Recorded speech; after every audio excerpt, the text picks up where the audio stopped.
I'm a storyteller, and I would like to tell you a few personal stories about what I like to call the danger of the single story. I grew up on a university campus in eastern Nigeria. My mother says that I started reading at the age of 2, although I think 4 is probably close to the truth. So I was an early reader, and what I read were British and American children's books. I was also an early writer. And when I began to write at about the age of 7, stories in pencil with crayon illustrations that my poor mother was obligated to read, I wrote exactly the kinds of stories I was reading. All my characters were white and blue-eyed. They played in the snow. They ate apples. And they talked a lot about the weather, how lovely it was that the sun had come out. Now, this despite the fact that I lived in Nigeria. I had never been outside Nigeria. We didn't have snow. We ate mangoes. And we never talked about the weather because there was no need to. My characters also drank a lot of ginger beer because the characters in the British books I read drank ginger beer. Never mind that I had no idea what ginger beer was. And for many years afterwards, I would have a desperate desire to taste ginger beer. But that is another story. What this demonstrates, I think, is how impressionable and vulnerable we are in the face of a story, particularly as children. Because all I had read were books in which characters were foreign, I had become convinced that books, by their very nature, had to have foreigners in them and had to be about things with which I could not personally identify. Now, things changed when I discovered African books. There weren't many of them available, and they weren't quite as easy to find as the foreign books, but because of writers like Chinua Achebe and Kamara, I went through a mental shift in my perception of literature. I realized that people like me, girls with skin the color of chocolate, whose kinky hair could not form ponytails, could also exist in literature. I started to write about things I recognized. Now, I loved those American and British books I read. They stirred my imagination. They opened up new worlds for me. But the unintended consequence was that I did not know that people like me could exist in literature. So what the discovery of African writers did for me was this. It saved me from having a single story of what books are. I come from a conventional middle-class Nigerian family. My father was a professor. My mother was an administrator. And so we had, as was the norm, live-in domestic help who would often come from nearby rural villages. So the year I turned 8, we got a new houseboy. His name was Fide. The only thing my mother told us about him was that his family was very poor. My mother sent yams and rice and our old clothes to his family. And when I didn't finish my dinner, my mother would say, "Finish your food. Don't you know people like Fide's family have nothing?" So I felt enormous pity for Fide's family. Then one Saturday, we went to his village to visit. And his mother showed us a beautifully patterned basket made of dyed raffia that his brother had made. I was startled. It had not occurred to me that anybody in his family could actually make something. All I had heard about them was how poor they were, so that it had become impossible for me to see them as anything else but poor. Their poverty was my single story of them. Years later, I thought about this when I left Nigeria to go to university in the United States. I was 19. My American roommate was shocked by me. She asked where I had learned to speak English so well and was confused when I said that Nigeria happened to have English as its official language. She asked if she could listen to what she called my tribal music, and was consequently very disappointed when I produced my tape of Mariah Carey. She assumed that I did not know how to use a stove. What struck me was this. She had felt sorry for me even before she saw me. Her default position toward me, as an African, was a kind of patronizing, well-meaning pity. My roommate had a single story of Africa, a single story of catastrophe. In this single story, there was no possibility of Africans being similar to her in any way, no possibility of feelings more complex than pity, no possibility of a connection as human equals.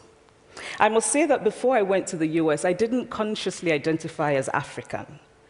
But in the US, whenever Africa came up, people turned to me, never mind that I knew nothing about places like Namibia. But I did come to embrace this new identity, and in many ways, I think of myself now as African, although I still get quite irritable when Africa is referred to as a country, the most recent example being my otherwise wonderful flight from Lagos 2 days ago, in which there was an announcement on the Virgin flight about their charity walk in India, Africa, and other countries. So after I had spent some years in the US as an African, I began to understand my roommate's response to me.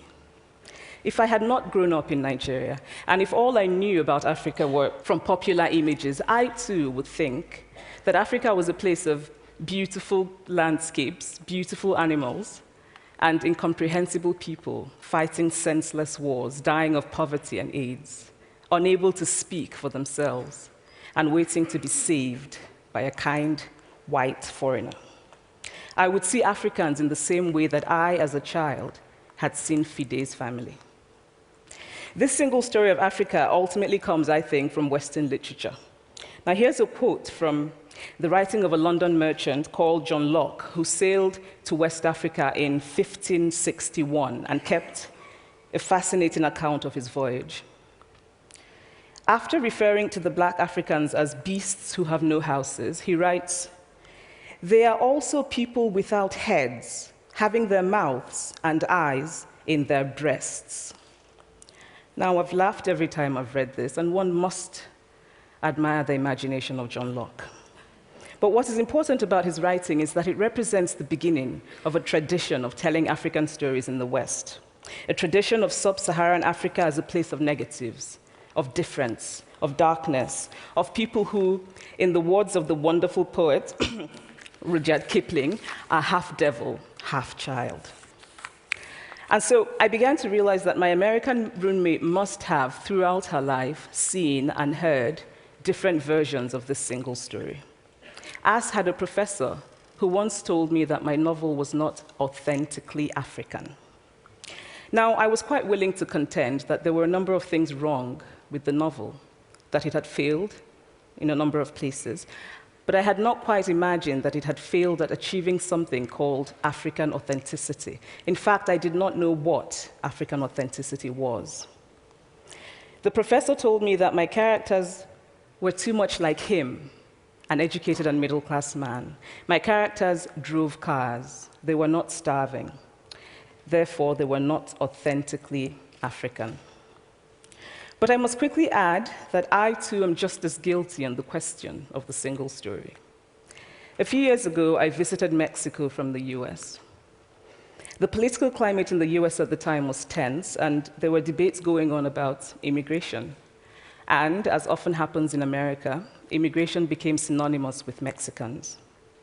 There were endless stories of Mexicans as people who were fleecing the healthcare system, sneaking across the border, being arrested at the border, that sort of thing.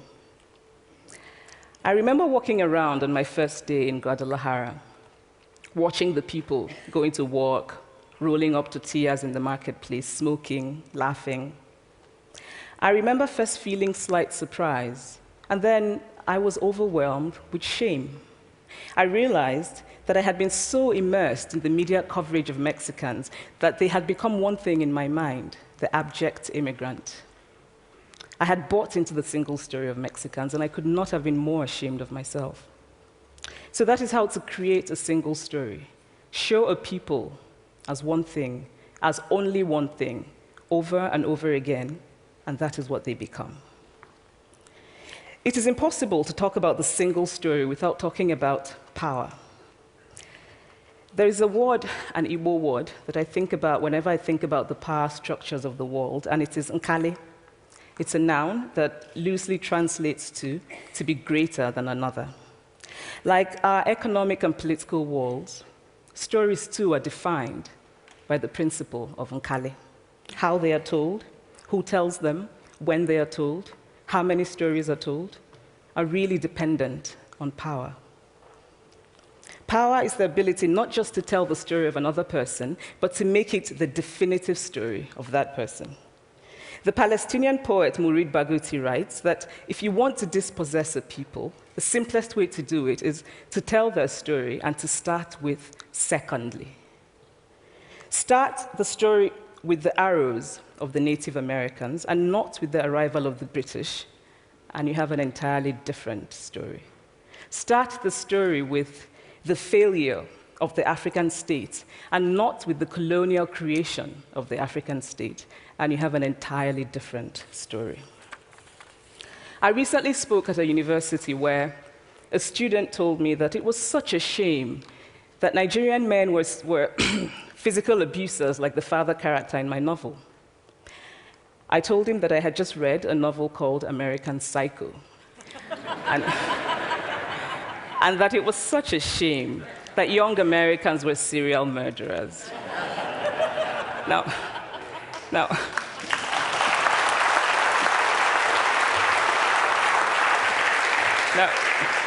obviously, I said this in a fit of mild irritation, but it would never have occurred to me to think that just because I had read a novel in which a character was a serial killer, that he was somehow representative of all Americans.